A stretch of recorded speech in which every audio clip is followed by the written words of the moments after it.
ನಮಸ್ಕಾರ ಸ್ನೇಹಿತರೆ, ಇವತ್ತು ಫೆಬ್ರವರಿ 1, 2026. ಒಂದು ಕಡೆ ಮಾಘ ಪೂರ್ಣಿಮೆಯ ವಿಶೇಷ ದಿನ, ಇನ್ನೊಂದು ಕಡೆ ದೇಶದ ಆರ್ಥಿಕತೆಯ ಹಣೆ ಬರಹವನ್ನು ನಿರ್ಧರಿಸೋ ಬಜೆಟ್ ದಿನ. ನಿರ್ಮಲಾ ಸೀತಾರಾಮನ್ ಅವರು ನಿರಂತರವಾಗಿ 9ನೇ ಬಾರಿ ಬಜೆಟ್ ಮಂಡಿಸಿದ್ದಾರೆ. ಕಳೆದ 12 ವರ್ಷಗಳಲ್ಲಿ ಮೋದಿ ಸರ್ಕಾರ ನಡೆದು ಬಂದ ದಾರಿ ಮತ್ತು ಮುಂದಿನ 5 ವರ್ಷಗಳ ಕಾಲ ಅವರ ವಿಷನ್ ಏನು ಅನ್ನೋದನ್ನು ಈ ಬಜೆಟ್ನಲ್ಲಿ ಕ್ಲಿಯರ್ ಆಗಿ ಹೇಳಲಾಗಿದೆ. ಈ ಬಾರಿಯ ಬಜೆಟ್ನ ಒಂದೇ ಲೈನ್ನಲ್ಲಿ ಹೇಳಬೇಕು ನಿಮಗೆ ಅಂತ ಹೇಳಿದ್ರೆ, ಸರ್ಕಾರ ಹೇಳಿರೋ ಮಾತು reform over rhetoric, people over populism ಅಂತ ಹೇಳಿದ್ದಾರೆ. ಟೂ ಮೆನಿ ಅನೌನ್ಸ್ಮೆಂಟ್ ಮಾಡಲೇಬೇಕು ಬಜೆಟ್ ಅಂದ ತಕ್ಷಣ, ಪಾಪ್ಯುಲಿಸ್ಟ್ ಘೋಷಣೆಗಳನ್ನು ಮಾಡಲೇಬೇಕು ಅಂತ ನಾವು ನೋಡೋದಿಲ್ಲ.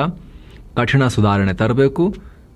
ಬಜೆಟ್ ಅಂತ ಹೇಳಿದ್ರೆ ಸರ್ಕಾರದ ಲೆಕ್ಕಪತ್ರ, ಆ ರೀತಿ ಟ್ರೀಟ್ ಮಾಡ್ತೀವಿ ಅಂತ ಹೇಳಿದ್ದಾರೆ. ಈ ವರ್ಷ ಪಶ್ಚಿಮ ಬಂಗಾಳ, ಕೇರಳ, ತಮಿಳುನಾಡು, ಪಾಂಡಿಚೇರಿ ಬಹುರಾಜ್ಯಗಳಲ್ಲಿ ಎಲೆಕ್ಷನ್ಸ್ ಇದ್ರೂ ಕೂಡ ಆ ರಾಜ್ಯಗಳಿಗೆ ವಿಶೇಷವಾಗಿರೋದು ಅನೌನ್ಸ್ ಮಾಡೋದು, ಸ್ಪೆಷಲ್ ಆಗಿ ಎಕ್ಸ್ಟ್ರಾ ರಾಜ್ಯಗಳಿಗೆ ಘೋಷಿಸೋದು, ಆ ಥರದ್ದು ಯಾವುದೂ ಕಾಣಲಿಲ್ಲ. ಬಜೆಟ್ ಭಾಷಣ ಶುರು ಮಾಡಿದ ನಿರ್ಮಲಾ ಸೀತಾರಾಮನ್, ಜಗತ್ತಲ್ಲೇ ದೊಡ್ಡ ದೊಡ್ಡ ರಾಷ್ಟ್ರಗಳು ಆರ್ಥಿಕ ಸಂಕಷ್ಟದಲ್ಲಿವೆ, ಯುದ್ಧ, ವ್ಯಾಪಾರ, ಸಮರ ಅಂತ ಒದ್ದಾಡ್ತಿವೆ. ಆದರೆ ಭಾರತ ಮಾತ್ರ 7% ಗ್ರೋತ್ ರೇಟ್ ಮೇಂಟೈನ್ ಮಾಡಿಕೊಂಡು ನುಗ್ತಾ ಇದೆ. ಇದು ನಮ್ಮ ಸ್ಟೇಬಿಲಿಟಿ ಅಥವಾ ಸ್ಥಿರತೆಯನ್ನು ತೋರಿಸುತ್ತೆ ಅಂತ ಹೇಳಿದ್ದಾರೆ. ಸರಿ, ಇದೆಲ್ಲ ದೊಡ್ಡ ದೊಡ್ಡ ಮಾತಾಯಿತು. ಸಾಮಾನ್ಯ ಜನರಿಗೆ, ಮಿಡಲ್ ಕ್ಲಾಸ್ ಮಂದಿಗೆ, ಉದ್ಯೋಗಿಗಳಿಗೆ ಈ ಬಜೆಟ್ನಲ್ಲಿ ಏನಿದೆ? ಟ್ಯಾಕ್ಸ್ ಉಳಿತಾ ಇಲ್ವಾ? ರೈತರಿಗೆ, ಮಹಿಳೆಯರಿಗೆ ನಿರ್ಮಲಾ ಮೇಡಮ್ ಏನು ಕೊಟ್ಟಿದ್ದಾರೆ ಅದೆಲ್ಲ ನೋಡ್ತಾ ಹೋಗೋಣ. ಹಾಗೆ ಸಿಗರೇಟು, ತಂಬಾಕು ಬಳಸೋರಿಗೆ ಬಜೆಟ್ನಲ್ಲಿ ಏನಿದೆ? ಶಾಕ್ ಇದೆಯಾ? ತುಟಿ ಸುಡತ್ತಾ? ಎಸ್, ಸುಡತ್ತೆ. ತಂಬಾಕು ಉತ್ಪನ್ನಗಳ ಮೇಲಿನ ಸುಂಕವನ್ನು NCCD 25%ನಿಂದ ಬರೋಬ್ಬರಿ 60%ಗೆ ಏರಿಕೆ ಮಾಡಲಾಗಿದೆ. ಅಂದರೆ ನಿಮ್ಮ ದಮ್ಮಿನ ಖರ್ಚು ಇನ್ನು ಮುಂದೆ ದಮ್ಮು ಕಟ್ಟೋ ಹಾಗೆ ಇರುತ್ತೆ. ಆದರೆ ಇವೆಲ್ಲದರ ಆಚೆಗೆ ನಿಮ್ಮ ಜೇಬಿನ ಮೇಲೆ ನೇರ ಪರಿಣಾಮ ಬೀರೋ ಘೋಷಣೆಗಳೇನು? ಬನ್ನಿ ಒಂದೊಂದಾಗಿ ಎಳೆಯಾಗಿ ನೋಡ್ತಾ ಹೋಗೋಣ. ಇದು ಬಜೆಟ್ 2026ರ ಕಂಪ್ಲೀಟ್ ಅನಾಲಿಸಿಸ್. ನೀವು ನೋಡ್ತಾ ಇದ್ದೀರಾ ಮಸ್ತ್ ಮಗ ಚಾನಲ್. ನಾನು ಅಮರ್ ಪ್ರಸಾದ್. ಮೊದಲಿಗೆ ಈ ಸಲದ ಬಜೆಟ್ನಲ್ಲಿ ಸಾಮಾನ್ಯ ಜನರಿಗೆ, ಮಿಡಲ್ ಕ್ಲಾಸ್ಗೆ ಏನು ಸಿಕ್ತು?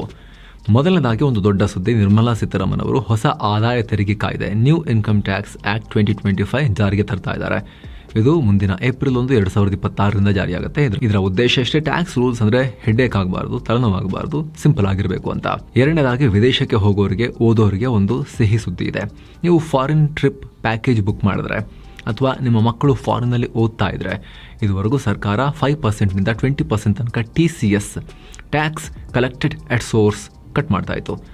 ಆದರೆ ಈಗ ಅದನ್ನು ಬರೀ 2%ಗೆ ಇಳಿಸಲಾಗಿದೆ. ಸೊ ಇನ್ನು ಮುಂದೆ ಫಾರಿನ್ ಟ್ರಿಪ್ ಪ್ಲ್ಯಾನ್ ಮಾಡೋದು ಈಸಿ ಆಗುತ್ತೆ. ಮೂರನೇ ಮುಖ್ಯ ಬದಲಾವಣೆ, ITR ಫೈಲಿಂಗ್ನಲ್ಲಿ ನಾವೇನಾದರೂ IT ರಿಟರ್ನ್ಸ್ ಫೈಲ್ ಮಾಡುವಾಗ ತಪ್ಪು ಮಾಡಿದರೆ ಅದನ್ನು ಸರಿ ಮಾಡೋಕ್ಕೆ revised return December 31 last date ಇರ್ತಾ ಇತ್ತು. ಆದರೆ ಇನ್ನು ಮುಂದೆ ಅದನ್ನು ಮಾರ್ಚ್ 31 ತನಕ ಎಕ್ಸ್ಟೆಂಡ್ ಮಾಡಿದ್ದಾರೆ. ಸ್ವಲ್ಪ ಫೀಸ್ ಇರುತ್ತೆ, ಆದರೆ ಟೈಮ್ ಸಿಗುತ್ತೆ. ಹಾಗೆ ಮೋಟಾರ್ ಆಕ್ಸಿಡೆಂಟ್ ಆದಾಗ ಕೋರ್ಟ್ನಿಂದ ಬರೋ ಪರಿಹಾರಕ್ಕೆ, ಆ ಹಣಕ್ಕೆ ಇನ್ನು ಮುಂದೆ ಯಾವುದೇ ಟ್ಯಾಕ್ಸ್ ಇರಲ್ಲ. ಇದು ಸಂತ್ರಸ್ತರಿಗೆ ದೊಡ್ಡ ರಿಲೀಫ್ ಆಗುತ್ತೆ. ಇನ್ನು ಟ್ಯಾಕ್ಸ್ ಬಿಟ್ಟು ಸ್ಕೀಮ್ಗಳ ಕಡೆಗೆ ಬರೋದಾದ್ರೆ, ಮಹಿಳೆಯರಿಗೆ ಈ ಸಲ ಸ್ಪೆಷಲ್ ಗಿಫ್ಟ್ ಸಿಕ್ಕಿದೆ. ಹಳ್ಳಿ ಮಹಿಳೆಯರು ಬರೀ ಸಾಲ ತಗೊಂಡು ಕೆಲಸ ಮಾಡೋದಲ್ಲ, ಅವರ ಸ್ವಂತ ಬಿಸ್ನೆಸ್ ಓನರ್ಸ್ ಆಗಬೇಕು ಅಂತ, ಶಿ ಮಾರ್ಟ್ಸ್ ಶುರು ಮಾಡಬೇಕು ಅಂತ, ಸೆಲ್ಫ್ ಹೆಲ್ಪ್ ಆಂಟ್ರಪ್ರನರ್ ಮಾರ್ಟ್ಸ್ ಶುರು ಮಾಡಬೇಕು ಅಂತ, ಮಹಿಳಾ ಸಂಘಗಳೇ ನಡೆಸೋ ಸೂಪರ್ ಮಾರ್ಕೆಟ್ ಅಥವಾ ರಿಟೇಲ್ ಶಾಪ್ಗಳಿವು. ಹಾಗೆ ಓದುವ ಹೆಣ್ಣು ಮಕ್ಕಳ ಸೇಫ್ಟಿಗಾಗಿ ದೇಶದ ಪ್ರತಿಯೊಂದು ಜಿಲ್ಲೆಯಲ್ಲೂ, ಎವ್ರಿ ಡಿಸ್ಟ್ರಿಕ್ಟ್ನಲ್ಲಿ ವರ್ಕಿಂಗ್ ವಿಮೆನ್ ಮತ್ತು ವಿದ್ಯಾರ್ಥಿನಿಯರಿಗಾಗಿ ಹೊಸ ಹಾಸ್ಟೆಲ್, ಗರ್ಲ್ಸ್ ಹಾಸ್ಟೆಲ್ ಕಟ್ಟಿಸೋಕೆ ಸರ್ಕಾರ ದುಡ್ಡು ಕೊಡ್ತಾ ಇದೆ. ನೆಕ್ಸ್ಟ್, ಯುವಕರಿಗೆ ಕೆಲಸ ಎಲ್ಲಿ? ಸರ್ಕಾರ ಈ ಸಲ ಸಾಫ್ಟ್ವೇರ್ ಇಂಜಿನಿಯರಿಂಗ್ಗಿಂತ ಹೆಚ್ಚಾಗಿ ಕ್ರಿಯೇಟಿವ್ ಜಾಬ್ಸ್ ಮೇಲೆ ಕಂಡಿಟ್ಟಿದೆ. ನೀವು ನಂಬಲ್ಲ, ಮುಂದಿನ ದಿನಗಳಲ್ಲಿ ಶಾಲೆ ಮತ್ತು ಕಾಲೇಜುಗಳಲ್ಲಿ AVGC ಲ್ಯಾಬ್ಸ್ ಬರ್ತಾ ಇದೆ. ಅಂದರೆ ಆ್ಯನಿಮೇಷನ್, ಗೇಮಿಂಗ್, ಕಾಮಿಕ್ಸ್ ಡಿಸೈನ್ ಮಾಡೋದನ್ನು ಸ್ಕೂಲ್ ಲೆವೆಲ್ನಲ್ಲೇ ಹೇಳ್ಕೊಡ್ತಾರೆ. ಯಾಕಂದರೆ ಈ ಫೀಲ್ಡಲ್ಲಿ ಲಕ್ಷಾಂತರ ಉದ್ಯೋಗಗಳು ಕಾದು ಕೂತಿವೆ ಸ್ನೇಹಿತರೆ. ಹಾಗೆ ಹಾಸ್ಪಿಟಲ್ ಮತ್ತು ಕೇರ್ ಟೇಕರ್ ಕೆಲಸಕ್ಕಾಗಿ 1.5 ಲಕ್ಷ ಜನರಿಗೆ ಟ್ರೈನಿಂಗ್ ಕೊಡೋಕೆ ಪ್ಲಾನ್ ರೆಡಿಯಾಗಿದೆ. ಸೊ ಇದಿಷ್ಟು ಜನಸಾಮಾನ್ಯರಿಗೆ ಸಂಬಂಧಪಡೋ ವಿಚಾರ ಆಯಿತು.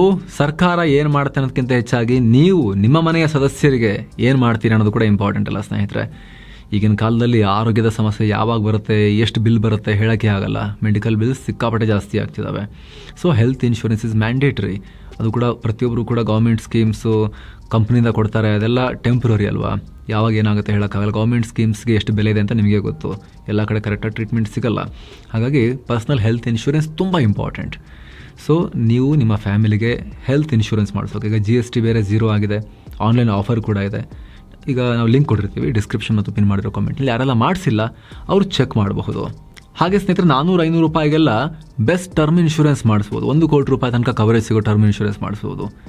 ಏಜ್ ಜಾಸ್ತಿ ಆದಂಗೂ ಜಾಸ್ತಿ ಆಗುತ್ತೆ, ಯಂಗ್ ಏಜ್ನವ್ರಿಗೆ ಕಮ್ಮಿಗೆ ಸಿಗುತ್ತೆ. ಸೊ ಎಷ್ಟು ಬೇಗ ಜಾಯ್ನ್ ಆಗ್ತೀರಿ ಅಷ್ಟು ಒಳ್ಳೆಯದು. ಅವಾಗ ಏನಾಗುತ್ತೆ, ದುಡಿತಾ ಇರೋ ವ್ಯಕ್ತಿನ ಫ್ಯಾಮಿಲಿ ಅಚಾನಕ್ ಕಳ್ಕೊಳ್ಳೋ ಸ್ಥಿತಿ ಬಂತು ಅಂದರೆ ಅವಾಗ ಆ ಎಮೋಷ್ನಲ್ ಪೆಟ್ಟಿನ ಜೊತೆಗೆ ಆರ್ಥಿಕ ಸಂಕಷ್ಟ ಕೂಡ ಉಂಟಾಗಲ್ಲ. ಅವರು ಆರ್ಥಿಕವಾಗಿ ಸೇಫ್ ಆಗ್ತಾರೆ. ಅದು 1 ಕೋಟಿ 2 ಕೋಟಿ ಎಷ್ಟಕ್ಕೆ ಮಾಡಿಸಿರ್ತೀರ ಲಮ್ಸಮ್ ಟ್ಯಾಕ್ಸ್ ಫ್ರೀ ಆಗಿ ಫ್ಯಾಮಿಲಿಗೆ ಸಿಕ್ಕಿಬಿಡುತ್ತೆ.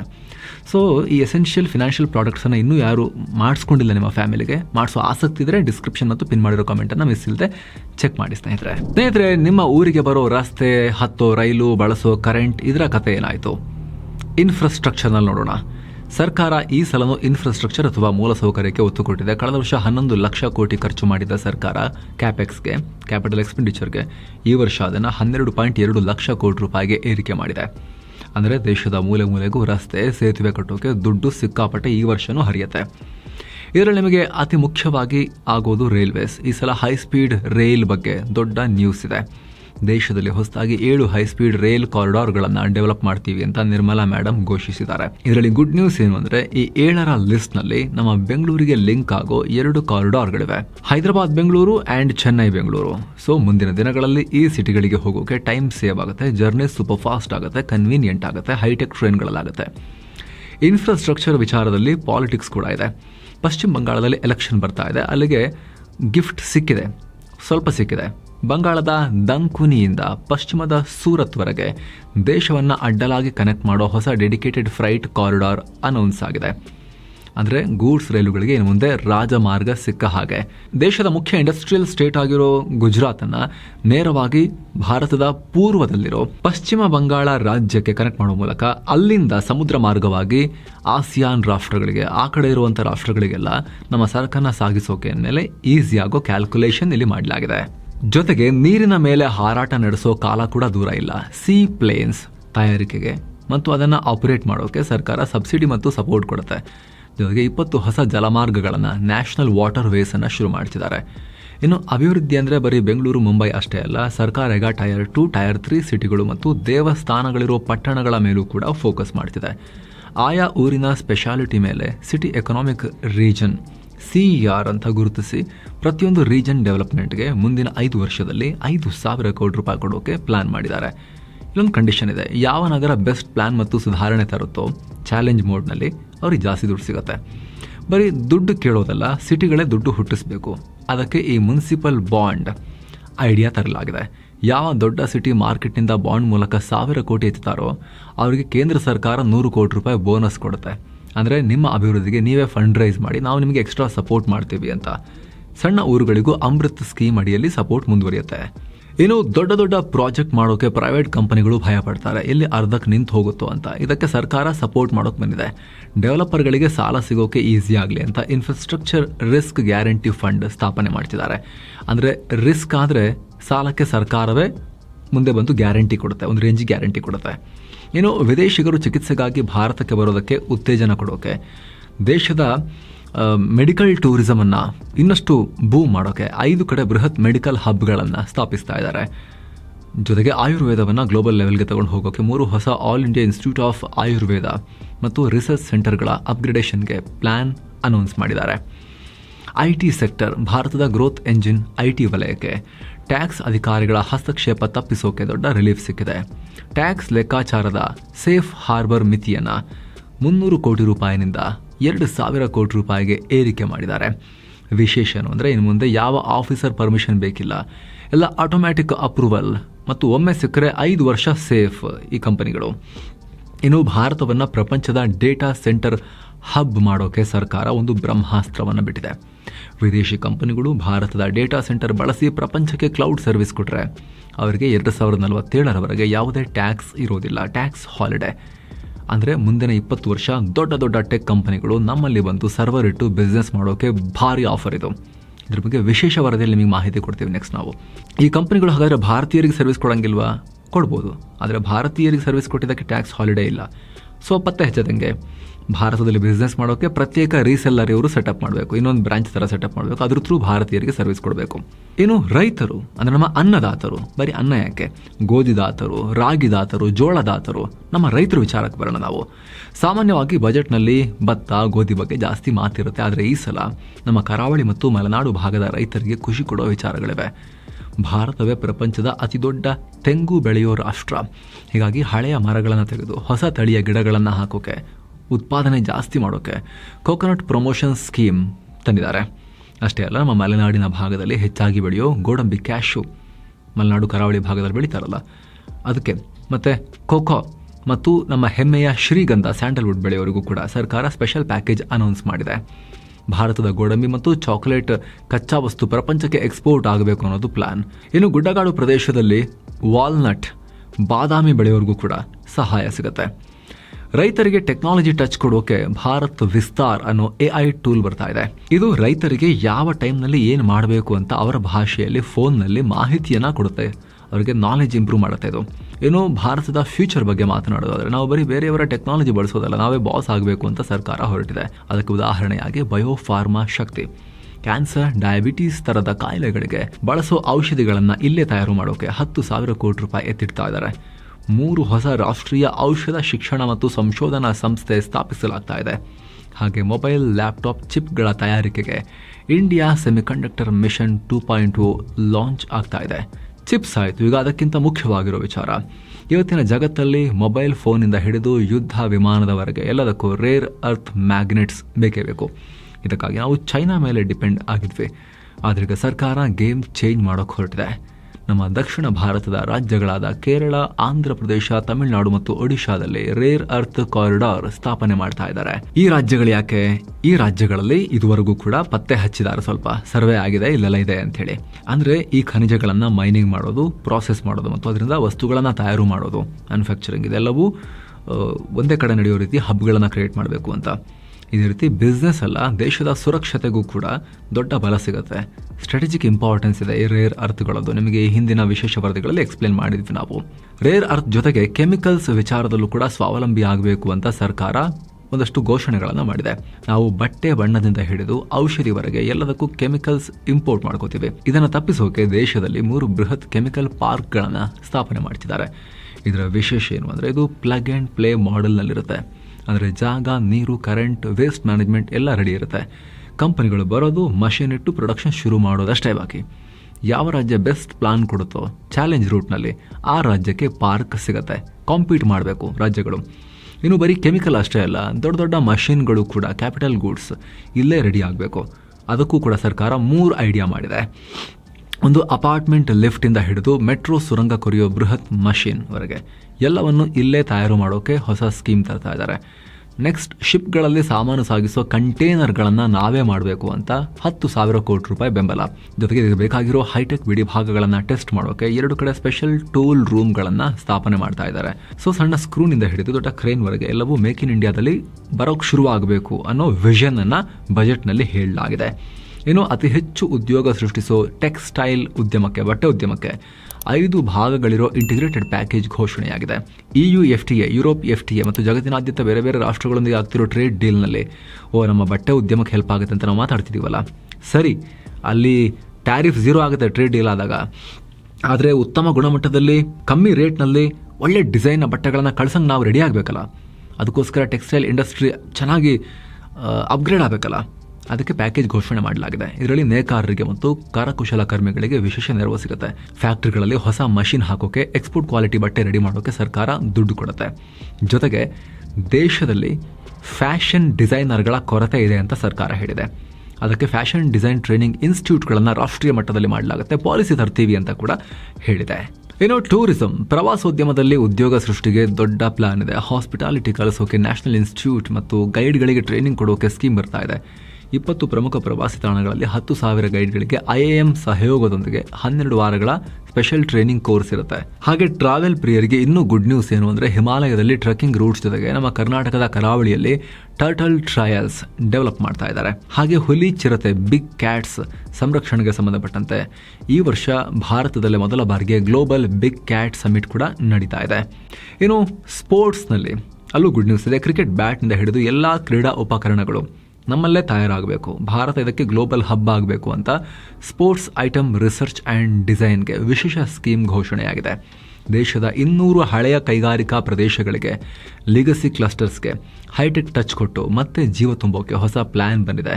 ಹಾಗೆ ಸಣ್ಣ ಸಣ್ಣ ಕಂಪನಿಗಳನ್ನು, MSMEಗಳನ್ನು ದೊಡ್ಡ ಚಾಂಪಿಯನ್ಗಳನ್ನಾಗಿ ಮಾಡೋಕೆ ಮತ್ತು ಅವರಿಗೆ ಬಂಡವಾಳ ಒದಗಿಸೋಕೆ 10,000 ಕೋಟಿ ರೂಪಾಯಿನ ಸ್ಪೆಷಲ್ ಪ್ಯಾಕೇಜ್ ಅನ್ನು ಅನೌನ್ಸ್ ಮಾಡಿದ್ದಾರೆ. ಇನ್ನು ಶೇರ್ ಮಾರ್ಕೆಟ್ನಲ್ಲಿ ಹೂಡಿಕೆ ಮಾಡೋರಿಗೆ ಒಂದು ಗುಡ್ ನ್ಯೂಸ್ ಇದೆ, ಬ್ಯಾಡ್ ನ್ಯೂಸ್ ಕೂಡ ಇದೆ. ವಿದೇಶದಲ್ಲಿ ನೆಲೆಸಿರೋ ವ್ಯಕ್ತಿಗಳು PROIs ಭಾರತದ ಕಂಪನಿಗಳಲ್ಲಿ ಹೂಡಿಕೆ ಮಾಡೋ ಮಿತಿಯನ್ನು 5%ನಿಂದ 10%ಗೆ ಏರಿಸಲಾಗಿದೆ. ಅಷ್ಟೇ ಅಲ್ಲ, ಒಟ್ಟಾರೆ ಹೂಡಿಕೆ ಮಿತಿಯನ್ನು 10%ನಿಂದ 24%ಗೆ ಏರಿಕೆ ಮಾಡಿದ್ದಾರೆ. ಇದರಿಂದ ಏನಾಗುತ್ತೆ, ವಿದೇಶದಿಂದ ಹೆಚ್ಚು ಡಾಲರ್ ಬಂಡವಾಳ ನಮ್ಮ ಮಾರ್ಕೆಟ್ಗೆ ಹರಿದು ಬರಬಹುದು ಅಂತ. ಹಾಗೆ ಇನ್ನೊಂದು ಟೆಕ್ನಿಕಲ್ ವಿಚಾರ ಕೂಡ ಇದೆ. ಇನ್ವೆಸ್ಟರ್ಸ್ಗೆ ಮುಖ್ಯ ಅದು. ಕಂಪನಿಗಳು ಶೇರ್ ಬೈಬ್ಯಾಕ್ ಮಾಡುವಾಗ ದೊಡ್ಡ ದೊಡ್ಡ ಪ್ರಮೋಟರ್ಗಳು ಟ್ಯಾಕ್ಸ್ ಉಳಿಸೋಕೆ ಇದನ್ನು ಬಳಸ್ಕೊಳ್ತಾ ಇದ್ರು. ಅದಕ್ಕೀಗ ಬ್ರೇಕ್ ಹಾಕಿದ್ದಾರೆ. ಇನ್ನು ಮುಂದೆ ಸಾಮಾನ್ಯ ಷೇರುದಾರರಿಗೆ ಇದು ಕ್ಯಾಪಿಟಲ್ ಗೇನ್ಸ್ ಅಂತ ಕನ್ಸಿಡರ್ ಆಗುತ್ತೆ. ಆದರೆ ಪ್ರಮೋಟರ್ಗಳು ಟ್ಯಾಕ್ಸ್ ಕದಿಯೋಕೆ ಬಂದರೆ ಅವರಿಗೆ ಎಕ್ಸ್ಟ್ರಾ ಟ್ಯಾಕ್ಸ್ ಫಿಕ್ಸ್, ಅವ್ರು 22ರಿಂದ 30% ಅಷ್ಟು ಟ್ಯಾಕ್ಸ್ ಕಟ್ಟಬೇಕಾಗತ್ತೆ.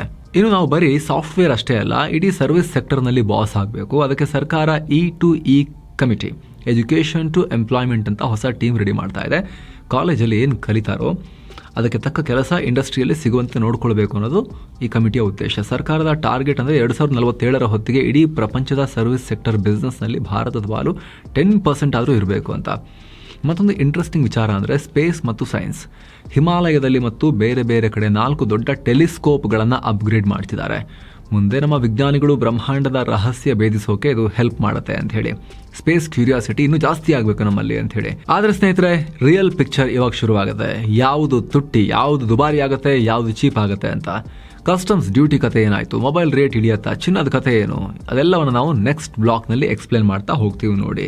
ಸ್ನೇಹಿತರೆ, ದಮ್ ಹೊಡೆಯೋರು, ತಂಬಾಕನ ಹೊಗೆ ಎಳ್ಕೊಳ್ಳೋರು, ಗುಡ್ಕಾ ಹಾಕೋರು ಇನ್ನು ಮುಂದೆ ಸ್ವಲ್ಪ ಯೋಚನೆ ಮಾಡಬೇಕಾಗತ್ತೆ. ಜಾಸ್ತಿ ಬಜೆಟ್ ಇಡಬೇಕಾಗತ್ತೆ ಅವರು. ಯಾಕಂದರೆ ಬಜೆಟಲ್ಲಿ ನಿರ್ಮಲಾ ಮೇಡಮ್ ಬಜೆಟಲ್ಲಿ ಕತ್ತಿರಿಡ್ಕೊಂಡ್ಬಂದಿದ್ದಾರೆ ನಿಮಗೆ. ಸರ್ಕಾರ ಸಿಗರೇಟು ಮತ್ತು ತಂಬಾಕು ಉತ್ಪನ್ನಗಳ ಮೇಲಿನ ಸುಂಕವನ್ನು 25% ಅಲ್ಲ, 30 ಅಲ್ಲ, ಬರೋಬ್ಬರಿ 60%ಗೆ ಏರಿಕೆ ಮಾಡಿದೆ. ಸೊ ಆರೋಗ್ಯಕ್ಕೂ ಹಾನಿ, ಜೇಬಿಗೂ ಹಾನಿ, ನೋಡ್ಕೊಳ್ಳಿ ಇನ್ಮೇಲೆ ನೀವು. ಇನ್ನೊಂದು ಕಡೆ ಪರಿಸರ ಹಾಳು ಮಾಡೋ ಪ್ಲಾಸ್ಟಿಕ್ಸ್ ಫ್ಲೆಕ್ಸ್ ಬ್ಯಾನರ್ಗಳ ಮೇಲೂ ಕೂಡ ಟ್ಯಾಕ್ಸ್ ಜಾಸ್ತಿ ಮಾಡಲಾಗಿದೆ. ಇನ್ನು ಸ್ನೇಹಿತರೆ, ಶೇರ್ ಮಾರ್ಕೆಟ್ನಲ್ಲಿ ಬಹಳ ದೊಡ್ಡ ರಕ್ತಪಾತ ಆಯಿತು. ಪ್ರಪಾತಕ್ಕೆ ಬಿದ್ದು ಶೇರ್ ಮಾರ್ಕೆಟ್ ನೀವು ನೋಡ್ತಾ ಇದ್ದೀರಾ. ದೊಡ್ಡ ಪತನ ಆಗಿದೆ. ನಿಫ್ಟಿ, ಸೆನ್ಸೆಕ್ಸ್ ಎಲ್ಲ ಕಡೆ ಪತನ.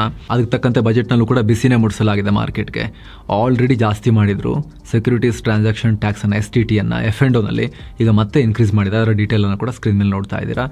ಮಾರ್ಕೆಟ್ನಲ್ಲಿ ನಮಗೇನು ಬಹಳ ಸ್ಪೆಷಲ್ ಆಗಿರೋದೇನು ಸಿಕ್ಕಿಲ್ಲ, ಬರನೇ ಹಾಕ್ತಿದ್ದಾರೆ ಅಂತ ಹೇಳಿ ಬಿತ್ತು ಮಾರ್ಕೆಟ್. ಹಾಗಿದ್ರೆ ಏನು ಚೀಪ್ ಆಯಿತು? ಮುಖ್ಯವಾಗಿ ಪರಿಸರ ಸ್ನೇಹಿ ವಸ್ತುಗಳು. ನೀವು ಗಾಡಿಗೆ CNG ಅಥವಾ ಬಯೋಗ್ಯಾಸ್ ಬಳಸೋರಾಗಿದ್ದರೆ ಗುಡ್ ನ್ಯೂಸ್ ಇದೆ. ಇದರ ಮೇಲಿನ ಎಕ್ಸೈಸ್ ಡ್ಯೂಟಿಯನ್ನು ಸರ್ಕಾರ ತೆಗೆದುಹಾಕಿದೆ. ಸೊ ಫ್ಯೂಲ್ ಕಾಸ್ಟ್ ಕಮ್ಮಿ ಆಗ್ಬೋದು. ಹಾಗೆ ಚರ್ಮದ ಶೂ, ಚಪ್ಪಲಿ ತಯಾರಿಕೆಗೆ ಬೇಕಾಗೋ ಕಚ್ಚಾ ವಸ್ತುಗಳ ಮೇಲಿನ ಟ್ಯಾಕ್ಸ್ ವಿನಾಯಿತಿಯನ್ನು ಮುಂದುವರಿಸಲಾಗಿದೆ. ಹಾಗೆ ಸೋಲಾರ್ ಪ್ಯಾನಲ್ ಮತ್ತು ಎಲೆಕ್ಟ್ರಾನಿಕ್ ಬಿಡಿ ಭಾಗಗಳ ಆಮದು ಸುಂಕವನ್ನು ಕೂಡ ಇಳಿಕೆ ಮಾಡಿರೋದ್ರಿಂದ ಮೊಬೈಲ್ ಮತ್ತು ಸೋಲಾರ್ ಸೆಟಪ್ ಸ್ವಲ್ಪ ಚೀಪ್ ಆಗೋ ಸಾಧ್ಯತೆ ಇದೆ. ವಿದೇಶದಿಂದ ನೀವೇನಾದರೂ ಸ್ವಂತ ಬಳಕೆಗೆ ವಸ್ತುಗಳನ್ನು ತರಿಸ್ಕೊಳ್ತಾ ಇದ್ದೀರಾ ಪರ್ಸನಲ್ ಯೂಸ್ಗೆ, ಹಾಗಿದ್ರೆ ಅಲ್ಲೂ ಕೂಡ ದೊಡ್ಡ ನ್ಯೂಸ್ ಇದೆ. ಇವರೆಗೆ ಇದಕ್ಕೆ 20% ಕಸ್ಟಮ್ಸ್ ಡ್ಯೂಟಿ ಕಟ್ಟಬೇಕಾಗಿತ್ತು. ಆದರೆ ಈಗ ಅದನ್ನು ನೇರವಾಗಿ 10%ಗೆ ಅರ್ಧಕ್ಕರ್ಧ ಇಳಿಸಲಾಗಿದೆ. ಇಂಪೋರ್ಟೆಡ್ ಗ್ಯಾಜೆಟ್ಸ್ ಅಥವಾ ಐಟಮ್ಸ್ ಇಷ್ಟಪಡೋರಿಗೆ ಇದು ಖುಷಿ ಕೊಡೋ ವಿಚಾರ. ಇನ್ನೊಂದು ಕಡೆ ಜೀವ ಉಳಿಸೋ ನಿರ್ಧಾರವನ್ನು ಸರ್ಕಾರ ತಗೊಂಡಿದೆ. ಕ್ಯಾನ್ಸರ್ ರೋಗಿಗಳಿಗೆ ನೆರವಾಗೋಕೆ ಕ್ಯಾನ್ಸರ್ ಚಿಕಿತ್ಸೆಯ 17 ಬಗೆಯ ಔಷಧಿಗಳ ಮೇಲಿನ ಕಸ್ಟಮ್ಸ್ ಡ್ಯೂಟಿಯನ್ನು ಕಂಪ್ಲೀಟ್ ತೆಗೆದುಹಾಕಲಾಗಿದೆ, 0 ಮಾಡಲಾಗಿದೆ. ಅಷ್ಟೇ ಅಲ್ಲ, 7 ಅಪರೂಪದ ಕಾಯಿಲೆಗಳಿಗೆ, ರೇರ್ ಡಿಸೀಸಸ್ಗೆ ವಿದೇಶಗಳಿಂದ ತರಿಸಿಕೊಳ್ಳೋ ಔಷಧಿ ಮತ್ತು ವಿಶೇಷ ಆಹಾರದ ಮೇಲೂ ಕೂಡ ಇನ್ನು ಮುಂದೆ ಯಾವುದೇ ಇಂಪೋರ್ಟ್ ಡ್ಯೂಟಿ ಇರಲ್ಲ. ಚಿಕಿತ್ಸಾ ವೆಚ್ಚ ಕಮ್ಮಿ ಆಗೋಕೆ ಇದು ಹೆಲ್ಪ್ ಮಾಡ್ಬೋದು ಇಂತಹ ಗಂಭೀರವಾಗಿರೋ ಆರೋಗ್ಯದ ಸಮಸ್ಯೆಗಳು ಬಂದವರಿಗೆ. ಇನ್ನು ಸ್ನೇಹಿತರೆ, ಸರ್ಕಾರ ಇಷ್ಟೆಲ್ಲ ಖರ್ಚು ಮಾಡ್ತೀವಿ ಅಂತ ಪ್ಲಾನ್ ಮಾಡಿದೆ ಸರಿ, ಆದರೆ ಖಜಾನೆಗೆ ದುಡ್ಡೆಲ್ಲಿಂದ ಬರ್ತಾ ಇದೆ? ಅದರ ಕಂಪ್ಲೀಟ್ ಇನ್ಕಮ್ ರಿಪೋರ್ಟ್ ಇಲ್ಲಿದೆ ನೋಡಿ. ಇಲ್ಲಿ ₹1 ಅಂದರೆ 100 ಪೈಸೆನ ಉದಾಹರಣೆಯಾಗಿ ತಗೊಂಡ್ರೆ ಸಾಲವೇ ಅತಿ ಹೆಚ್ಚು ದೊಡ್ಡ ಕಾಂಪೊನೆಂಟಲ್ಲಿ 24%. ಸರ್ಕಾರಕ್ಕೆ ಬರೋ ₹100 ಬರೋಬ್ಬರಿ ₹24 ಅಥವಾ ₹1 ಬರೋಬ್ಬರಿ 24 ಪೈಸೆ ಸಾಲದಿಂದಲೇ ಬರುತ್ತೆ ಅದು. ನೆಕ್ಸ್ಟ್ ಜನಸಾಮಾನ್ಯರು, ನಾವೇ ಕಿಂಗ್ಸ್ ಇಲ್ಲಿ ದುಡ್ಡು ಕೊಡೋದ್ರಲ್ಲಿ ಗೌರ್ಮೆಂಟ್ಗೆ. 2ನೇ ಸ್ಥಾನದಲ್ಲಿ ಇನ್ಕಮ್ ಟ್ಯಾಕ್ಸ್ ಇದೆ. ಕಂಪನಿಗಳು ಕಟ್ಟೋ ಟ್ಯಾಕ್ಸ್ಗಿಂತ ನಿಮ್ಮಂತಹ ಕಾಮನ್ ಮ್ಯಾನ್ ಕಟ್ಟೋ ಆದಾಯ ತೆರಿಗೆನೇ 21% ಇದೆ. ಇನ್ನು ಕಂಪನಿಗಳು ಮತ್ತು GST, ದೊಡ್ಡ ಕಂಪನಿಗಳು ಕಟ್ಟೋ ಕಾರ್ಪೊರೇಟ್ ಟ್ಯಾಕ್ಸ್ನಿಂದ 18 ಪೈಸೆ ಬಂದರೆ, ನಾವು ವಸ್ತುಗಳ ಮೇಲೆ ಕಟ್ಟೋ GSTಯಿಂದ 15% ಸರ್ಕಾರಕ್ಕೆ ಟ್ಯಾಕ್ಸ್ ರೆವೆನ್ಯೂ ಸಿಗುತ್ತೆ. ಉಳಿದಂತೆ ಪೆಟ್ರೋಲ್ ಡೀಸೆಲ್ ಮೇಲಿನ ಸುಂಕದಿಂದ 6 ಪೈಸೆ ಸಿಗುತ್ತೆ. ಕಸ್ಟಮ್ಸಿಂದ 4 ಪೈಸೆ ಬರುತ್ತೆ. ಸೊ ಓವರ್ ಆಲ್ 100 ಪೈಸೆ 100% ಸರ್ಕಾರದ ಏನಾಗುತ್ತೆ, ಎಲ್ಲಿಂದ ಬರುತ್ತೆ ಅಂತ ನೀವು ಸ್ಕ್ರೀನ್ ಮೇಲೆ ಈಗ ನೋಡ್ತಾ ಇದ್ದೀರಾ. ಸರಿ, ಖಜಾನೆಗೆ ದುಡ್ಡು ಬಂತು. ಈಗ ಆ ದುಡ್ಡು ಖರ್ಚಾಗೋದು ಹೇಗೆ? ಸರ್ಕಾರದ ಕೈಲಿರೋ ಪ್ರತಿಯೊಂದು ರೂಪಾಯಿ ಅಥವಾ 100 ಪೈಸೆ ಎಲ್ಲೆಲ್ಲಿಗೆ ಹಂಚಿ ಹೋಗುತ್ತೆ ಆ 100%? ಆ ಲೆಕ್ಕ ಕೂಡ ಇಂಟ್ರೆಸ್ಟಿಂಗ್ ಇದೆ ನೋಡಿ ಸ್ನೇಹಿತರೆ. ಅಲ್ಲಿ ಸಿಂಹ ಪಾಲು ಹೋಗೋದು 2 ಕಡೆಗೆ. ರಾಜ್ಯಗಳ ಪಾಲು 22%, ಬಂದಿರೋ ₹1 22 ಪೈಸೆ ವಾಪಸ್ ರಾಜ್ಯ ಸರ್ಕಾರಗಳಿಗೆ ಪಾಲಾಗಿ ಹೋಗುತ್ತೆ. ಬಡ್ಡಿ ಇಂಟ್ರೆಸ್ಟ್ 20% ಬಡ್ಡಿ ಕಟ್ಟಕ್ಕೆ ಹೋಗುತ್ತೆ. ಸಾಲ ಮಾಡಿರ್ತೀವಲ್ಲ ಈ ಹಿಂದೆಲ್ಲ, ಅದಕ್ಕೆಲ್ಲ ಬಡ್ಡಿ ಕಟ್ಟಕ್ಕೆ ಅಷ್ಟು ಹೋಗ್ತಾ ಇದೆ. ಅದು ಬಿಟ್ಟರೆ ಕೇಂದ್ರದ ಸ್ವಂತ ಯೋಜನೆಗಳಿಗೆ 17 ಪೈಸೆ ಮತ್ತು ರಾಜ್ಯಗಳ ಜೊತೆ ಸೇರಿ ಮಾಡೋ ಯೋಜನೆಗಳಿಗೆ 8 ಪೈಸೆ ಹೋಗುತ್ತೆ. ಇನ್ನು ದೇಶ ಕಾಯೋ ನಮ್ಮ ಹೆಮ್ಮೆಯ ಸೇನೆಗೆ ಪ್ರತಿ ರೂಪಾಯಿನಲ್ಲಿ 11 ಪೈಸೆ ಮೀಸಲಿಡಲಾಗಿದೆ. ಉಳಿದಂತೆ ರಸಗೊಬ್ಬರ, ಆಹಾರದ ಸಬ್ಸಿಡಿಗೆ 6 ಪೈಸೆ ಮತ್ತು ಪೆನ್ಷನ್ಗೆ 2 ಪೈಸೆ ಖರ್ಚಾಗುತ್ತೆ. ಸೊ ಲೆಕ್ಕಾಚಾರದ ಪ್ರಕಾರ ಬಡ್ಡಿ ಮತ್ತು ರಾಜ್ಯಗಳ ಪಾಲು ಕೊಟ್ಟ ಮೇಲೆ ಸರ್ಕಾರಕ್ಕೆ ಅಭಿವೃದ್ಧಿ ಮಾಡೋಕೆ ಉಳಿಯೋ ದುಡ್ಡು ಲಿಮಿಟೆಡ್ ಇದೆ, ಜಾಸ್ತಿ ಇಲ್ಲ. ಸ್ನೇಹಿತರೆ, ಓವರ್ ಆಲ್ ಬಜೆಟ್ ನೋಡಿದಾಗ ತೀರಾ ಪೊಲಿಟಿಕಲ್ ಬಜೆಟ್ ರೀತಿ ಕಾಣಲಿಲ್ಲ. ಅಂದರೆ ಘೋಷಣೆಗಳನ್ನು ತುಂಬ ಮಾಡಬೇಕು ಅನ್ನೋ ಒಂದು ಹಪಾಹಪಿಗೆ ಬಿದ್ದು ಮಾಡೋದಂಗೆ ಕಾಣಿಸ್ತಿಲ್ಲ. ಸಡನ್ ಆಗಿ ನೋಡಿದಾಗ ನೀರಸವಾಗಿರುವಂಥ ಪ್ರತಿಕ್ರಿಯೆ ಬರೋ ಥರನೇ ಈ ಬಜೆಟ್ ಇದೆ. ಭಯಂಕರವಾಗಿರೋದೇನು ಘೋಷಣೆ ಮಾಡಲಿಲ್ವಲ್ಲ ಅಂತ. ಯಾವುದೋ ಒಂದು ದೊಡ್ಡ ಕಂಪನಿಯ ವರ್ಷದ ಆ್ಯನ್ಯುವಲ್ ಸ್ಟೇಟ್ಮೆಂಟ್ ರಿಲೀಸ್ ಮಾಡಿದ ಹಾಗೆ ಆ ಥರ ಒಂದು ರಿಪೋರ್ಟ್ ಕಾರ್ಡ್ ಥರ ಈ ಬಜೆಟ್ ಕಾಣಿಸ್ತಾ ಇದೆ. ನಮ್ಮನ್ನು ಕೇಳಿದ್ರೆ ಇನ್ಕಮ್ ಟ್ಯಾಕ್ಸ್ ವಿಚಾರದಲ್ಲಿ ರಿಲೀಫ್ ಕೊಟ್ಟಾಗಿದೆ ಲಾಸ್ಟ್ ಬಜೆಟಲ್ಲಿ. 12-13 ಲಕ್ಷ ತನಕ ಯಾರು ಟ್ಯಾಕ್ಸ್ ಕಟ್ಟಂಗಿಲ್ಲ. ಆಮೇಲೆ GSTನಲ್ಲೂ ಕೂಡ ಸುಧಾರಣೆ ಬಜೆಟ್ಗಿಂತ ಮುಂಚೆನೇ ಅದನ್ನು ಮಾಡಿ ಆಗಿದೆ. ಆದರೆ ಕಾರ್ಪೊರೇಟ್ ಟ್ಯಾಕ್ಸ್, ಕಂಪನಿಗಳ ಟ್ಯಾಕ್ಸ್ ವಿಚಾರದಲ್ಲಿ ಸ್ವಲ್ಪ ಕಮ್ಮಿ ಮಾಡ್ಬೋದಾಗಿತ್ತು. ನಾವು ನಿನ್ನೆ ಲೈವ್ನಲ್ಲೂ ಕೂಡ, ಮೆಂಬರ್ ಓನ್ಲಿ ಲೈವ್ನಲ್ಲೂ ಕೂಡ ಹೇಳಿದ್ವಿ. ಅಭಿವೃದ್ಧಿ ಹೊಂದಿರೋ ರಾಷ್ಟ್ರಗಳಲ್ಲೇ 10, 15, 5, 8, 14, 19 ಈ ಥರ ಎಲ್ಲ ಕಾರ್ಪೊರೇಟ್ ಟ್ಯಾಕ್ಸ್ ಇರೋ ಟೈಮ್ನಲ್ಲಿ ನಮ್ಮ ರಾಷ್ಟ್ರದಲ್ಲಿ ಇನ್ನು ನಾವು ಬಂಡವಾಳ ಹಾಕಿ ಬನ್ನಿ, ಕಂಪ್ನಿಯಲ್ಲಿ ಮಾಡಿ ಬನ್ನಿ ಅಂತ ಆಕರ್ಷಿಸ್ತಿರೋ ಟೈಮ್ನಲ್ಲಿ 25% ಇದೆ ಕಾರ್ಪೊರೇಟ್ ಟ್ಯಾಕ್ಸ್ ನಮ್ಮಲ್ಲಿ. ಸೊ ಅದು ಅಷ್ಟೊಂದು ಎನ್ಕರೇಜಿಂಗ್ ಅಲ್ಲ. ಒಂದು 20%ಗಾರು ಇಳಿಸ್ಬೋದಾಗಿತ್ತು ಅಂತ. ಬಟ್ ಅದನ್ನು ಮಾಡಲಿಲ್ಲ ಇವರು. ಇವರಿಗೆ ಭಯ, ಕಂಪನಿಗಳ ಪರವಾಗಿ ಟ್ಯಾಕ್ಸ್ ಕಮ್ಮಿ ಮಾಡಿದ್ರು ಅಂತ ಅನ್ಸ್ಕೋಬೇಕಾಗತ್ತೆ ಅನ್ನೋ ಭಯ ಇವರಿಗೆ. ರೆವಿನ್ಯೂ ಏನು ಭಾಳ ಡೌನ್ ಆಗೋದಿಲ್ಲ, ಆರಂಭದಲ್ಲಿ ಆಗ್ಬೋದು. ಬಟ್ ಇನ್ನು ಕಂಪನಿಗಳು ಬರ್ತಾರಲ್ಲ, ಇವಾಗೆಲ್ಲ ಹೇಗಿದೆ ಗೊತ್ತಾ ಸ್ನೇಹಿತರೆ, ಇಲ್ಲಿ ಟ್ಯಾಕ್ಸ್ ಜಾಸ್ತಿ ಅಂತ ನಮ್ಮ ಕಂಪ್ನಿಗಳು ಕೂಡ ಫಾರಿನ್ನಲ್ಲಿ, ಸಿಂಗಾಪುರಲ್ಲಿ, ಬೇರೆ ಬೇರೆ ಐರ್ಲೆಂಡಲ್ಲೆಲ್ಲ ರಿಜಿಸ್ಟರ್ ಮಾಡ್ಕೊತಾರೆ ಹೋಗಿ. ಟ್ಯಾಕ್ಸ್ ಇಲ್ಲಿ ಜಾಸ್ತಿ ಭಾರತದಲ್ಲಿ ಅನ್ನೋ ಕಾರಣಕ್ಕೋಸ್ಕರ. ಅದ್ರ ಬದಲಿಗೆ ಇಲ್ಲೇ ಟ್ಯಾಕ್ಸ್ ಕಮ್ಮಿ ಇದೆ ಅಂತ ಹೇಳಿದ್ರೆ, ಕಾಂಪಿಟೇಟಿವ್ ಇದೆ, ಅಟ್ರಾಕ್ಟಿವ್ ಇದೆ ಅಂತ ಹೇಳಿದ್ರೆ ಎಲ್ಲ ಇಲ್ಲಿಗೆ ಬರ್ಬೋದಲ್ವಾ, ಚಾನ್ಸಸ್ ಜಾಸ್ತಿ ಆಗುತ್ತೆ. ಇಲ್ಲಾಂದ್ರೆ ಹೋಗ್ರಿ ಡೆವಲಪ್ಡ್ ಕಂಟ್ರೀಸಲ್ಲೇ ಕಮ್ಮಿ ಇದೆ, ನಿಮ್ಮಲ್ಲಿ ಯಾಕೆ ಬಂದು ಸಾಯೋಣ ನಾವು ಅಂತ ಹೇಳಿ ಹೆಚ್ಚಿನ ಕಂಪನಿಗಳು ಇಲ್ಲಿ ಬರೋಕ್ಕೆ ಮುಂದಾಗೋದಿಲ್ಲ. ಅದೊಂದು ಕಮ್ಮಿ ಮಾಡ್ಬೋದಾಗಿತ್ತು ಕಾರ್ಪೊರೇಟ್ ಟ್ಯಾಕ್ಸನ್ನು ಇನ್ನೊಂದು ಸ್ವಲ್ಪ. ಹಾಗೆ 20% ಮತ್ತು 12.5% ಇರೋ STCG ಮತ್ತು LTCG ಅದನ್ನು ಸ್ವಲ್ಪ ಕಮ್ಮಿ ಮಾಡ್ಬೋದಾಗಿತ್ತು. ವಿದೇಶಿ ಬಂಡವಾಳ ಹೊರಗೆ ಹೋಗ್ತಾನೆ ಇದೆ, ಡಾಲರ್ ಮುಂದೆ ರುಪಿ ಕೂಡ ಡಿಪ್ರಿಷಿಯೇಟ್ ಆಗ್ತಾನೆ ಇದೆ. ಯಾರು ಬರ್ತಾರೆ? ಫಸ್ಟ್ ಆಫ್ ಆಲ್ ಶಾರ್ಟ್ ಟರ್ಮಲ್ಲಿ ಮಾರಿದ್ರೆ 20% ನೀವು ಜಡಿತೀರಾ STCG. ಲಾಂಗ್ ಟರ್ಮ್ ಅಂದರೂ ಕೂಡ ನೀವು LTCG ಹಾಕ್ತೀರಾ, 12.5% LTCG. ಅದಾದಮೇಲೆ ಅವರು ಡಾಲರಲ್ಲಿ ತಂದು ಇಲ್ಲಿ ರುಪಿ ಕನ್ವರ್ಟ್ ಮಾಡಿ ಇನ್ವೆಸ್ಟ್ ಮಾಡಿರ್ತಾರೆ. ವಾಪಸ್ ತೊಗೊಂಡೋಗ್ಬೇಕಾದ್ರೆ ಮತ್ತೆ ರುಪಿನ ಡಾಲರಿಗೆ ಕನ್ವರ್ಟ್ ಮಾಡಿ ಹೋಗಬೇಕಾದ್ರೆ ನಿಮ್ಮ ರುಪಿ ಬಿದ್ದೋಗಿದ್ರೆ ಅವಾಗ ಲಾಸ್ ಆಗುತ್ತಲ್ಲ ಅವರಿಗೆ. ಯಾರೂ ಬರೋದಿಲ್ಲ ಭಾರತಕ್ಕೆ. ಅದು ಹೈ ಗ್ರೋತ್ ಎನ್ವೈರ್ಮೆಂಟ್ ಇದ್ದರೆ ಏನೋ ಟ್ರೈ ಮಾಡ್ತಾರೆ. 20% ವರ್ಷಕ್ಕೆ ರಿಟರ್ನ್ ಸಿಗುತ್ತೆ ಅಂದರೆ ಬರ್ತಾರೆ. 10%, 7%, ನೆಗೆಟಿವ್ ರಿಟರ್ನ್ 8% ಅನ್ನೋ ಥರ ಮಾರ್ಕೆಟ್ ಅಸ್ಥಿರ ಇರಬೇಕಾದ್ರೆ ಯಾರು ಬರ್ತಾರೆ? ಲೈವ್ನಲ್ಲೂ ಕೂಡ ಎಕ್ಸ್ಪ್ಲೇನ್ ಮಾಡಿದ್ವಿ ನಾವು ನಿಮಗೆ. ಕಮ್ಮಿ ಮಾಡ್ಬೋದಾಗಿತ್ತು STCG, LTCG ಸ್ವಲ್ಪ. ನೋಡಿ ಸ್ನೇಹಿತರೆ, ಯಾರೋ $80 ಇದೆ ಅಂತ ಅಂದ್ಕೊಳ್ಳಿ. ಈಗ ಒಂದು ವರ್ಷದ ಹಿಂದೆನೋ $1ಗೆ $80 ಇತ್ತು ಅಂತ ಅಂದ್ಕೊಳ್ಳಿ. ಆವಾಗ $1 ಬಿಲಿಯನ್ ಯಾರಾದರೂ ಹೂಡಿಕೆ ಮಾಡಿದ್ರು ಅಂತ ಹೇಳಿದ್ರೆ ಭಾರತದಲ್ಲಿ, ಅವರು ಡಾಲರ್ನ ತಗೊಂಬಂದು ಇಲ್ಲಿ ಕನ್ವರ್ಟ್ ಮಾಡಿದಾಗ $8,000 ಕೋಟಿ ಸಿಕ್ಕಿರುತ್ತೆ ಅವರಿಗೆ. ಹೂಡಿಕೆ ಮಾಡಿರ್ತಾರೆ. ಆಫ್ಟರ್ 1 ಇಯರ್ ಮಾರ್ಕೆಟ್ ಅಷ್ಟು ಗ್ರೋ ಆಗಲಿಲ್ಲ, ಝೀರೋದಲ್ಲಿದೆ, ಫ್ಲ್ಯಾಟ್ ಇದೆ, 7 ಇದೆ, 8% ಇದೆ, 9% ಇದೆ, 10% ಇದೆ ಅಂತ ಹೇಳಿದ್ರೆ ಓಕೆ ಮಾರ್ಬಿಟ್ಟು ಹೋಗೋಣ ಅಂತ ಅಂದ್ಕೊಂಡ್ರು ಕೂಡ ಅವರು 7-8% ಅವ್ರಿಗೆ ಸಿಗಲ್ಲ ಅಲ್ಲಿ. ಯಾಕೆ ಹೇಳಿ? ಅವರು ಇವಾಗ ಓಕೆ ಅವರು ಹೂಡಿಕೆ ಮಾಡಿದ್ದು $8,000 ಕೋಟಿ ಈಗ ಒಂದು 10% ಜಾಸ್ತಿ ಆಗಿದೆ ಅಂತ ಅಂದ್ಕೊಳ್ಳೋಣ. 8,800 ಕೋಟಿಗೆ ಹೋಗಿದೆ ಅಂತ ಅಂದ್ಕೊಳ್ಳೋಣ. ಸರಿ, 8,800 ಕೋಟಿ ಸಿಕ್ತು. 800 ಕೋಟಿ ಫುಲ್ ಅವ್ರಿಗೆ ಸಿಗುತ್ತಾ? ಇಲ್ಲ. ಅದ್ರ ಮೇಲೆ ಅವರು short term capital gain tax ಅಂದರೆ 20% ಕಟ್ಟಬೇಕು. ಆವಾಗ ಎಷ್ಟು ಉಳಿಯುತ್ತೆ? ಒಂದು $600 ಕೋಟಿ ಹತ್ತಿರ ಉಳಿಯುತ್ತೆ ಅವರಿಗೆ. ಅದಾದಮೇಲೆ ಆ 8,600 ಕೋಟಿ ವಾಪಸ್ ಡಾಲರಿಗೆ ಕನ್ವರ್ಟ್ ಮಾಡೋಕ್ಕೆ ಹೋದಾಗ ರುಪಿ ಬೆಲೆ ಬಿದ್ದು ಹೋಗಿದೆಯಲ್ಲ. ಇವಾಗ $1 ಬಿಲಿಯನ್ ಬೇಕು ಅಂತ ಹೇಳಿದ್ರೆ 9,200 ಕೋಟಿ ಬೇಕಲ್ಲ. ಈಗ $92 ಹತ್ತಿರ ಇದೆ. ಈಗ 1.5-2 ವರ್ಷದಿಂದ $80 ಆಸುಪಾಸಲ್ಲಿತ್ತು. ಆವಾಗ $1 ಬಿಲಿಯನ್ $8,000 ಕೋಟಿ ಸಿಕ್ಕಿತ್ತು. ಇವಾಗ $1 ಬಿಲಿಯನ್ ಬೇಕಂದ್ರೆ $9,200 ಕೊಡಬೇಕು. ಹೆಂಗೆ ತೊಗೊಂಡೋಗ್ತಾರೆ ಅವರು? ಲಾಸ್ ಮಾಡ್ಕೊಂಡು ಹೋಗ್ಬೇಕಾಗತ್ತೆ ಅವ್ರಿಗೆ. ಕೈಯಲ್ಲಿರುತ್ತೆ $8,600 ಕೋಟಿ. $1 ಬಿಲಿಯನ್ ಬರಲ್ಲ ಅವರಿಗೆ, ಇನ್ನೂ ಕಮ್ಮಿ ಬರುತ್ತೆ ಅವಾಗ. ಈ ಪ್ರಾಬ್ಲಮ್ ಇದೆ ಈಗ ಭಾರತದಲ್ಲಿ ಸಿಕ್ಕಾಪಟ್ಟೆ. ಅದಕ್ಕೆ ವಿದೇಶಿ ಹೂಡಿಕೆದಾರರೆಲ್ಲ ಓಡ್ ಹೋಗ್ತಾ ಇರೋದು ಭಾರತದಿಂದ. ಎವ್ರಿ ಟೈಮು ಅವರು ಮಾರ್ತಾನೆ ಇದ್ದಾರೆ. SIP ಮನಿಯಿಂದ ಮಾರ್ಕೆಟ್ ನಿಂತ್ಕೊಂಡಿದೆ. ಹಾಗಾಗಿ ಕಮ್ಮಿ ಮಾಡ್ಬೋದಾಗಿತ್ತು, ಅದನ್ನು ನಿರೀಕ್ಷೆ ಇತ್ತು, ಬಟ್ ಮಾಡಿಲ್ಲ. ನಿಮಗೆ ಅನಿಸುತ್ತೆ ಸ್ನೇಹಿತರೆ, ನಿಮ್ಮ ಒಪಿನಿಯನ್ ಏನು ದಯವಿಟ್ಟು ಕಾಮೆಂಟ್ ಮಾಡಿ ತಿಳಿಸಿ. ಹಾಗೆ ಸ್ನೇಹಿತರೆ, ಆಗಲೇ ಹೇಳಿದ ಟರ್ಮ್ ಆ್ಯಂಡ್ ಹೆಲ್ತ್ ಇನ್ಶೂರೆನ್ಸ್ನಲ್ಲಿ ಆಸಕ್ತಿ ಇದ್ದರೆ ನೀವು ಕೂಡ ನಿಮ್ಮ ಫ್ಯಾಮಿಲಿಗೆ ಆರ್ಥಿಕ ಭದ್ರತೆಯನ್ನು, ಆರೋಗ್ಯದ ಭದ್ರತೆಯನ್ನು ಒದಗಿಸಬಹುದು ಮಾಡಿಸೋ ಮೂಲಕ. ಡಿಸ್ಕ್ರಿಪ್ಷನ್ ಪಿನ್ ಮಾಡಿರೋ ಕಾಮೆಂಟನ್ನು ಮಿಸ್ ಇಲ್ಲದೆ ಚೆಕ್ ಮಾಡಿ. ಮತ್ತೆ ಭೇಟಿ ಆಗ್ತಿರೋಣ ಸ್ನೇಹಿತರೆ. ನಮಸ್ತೆ.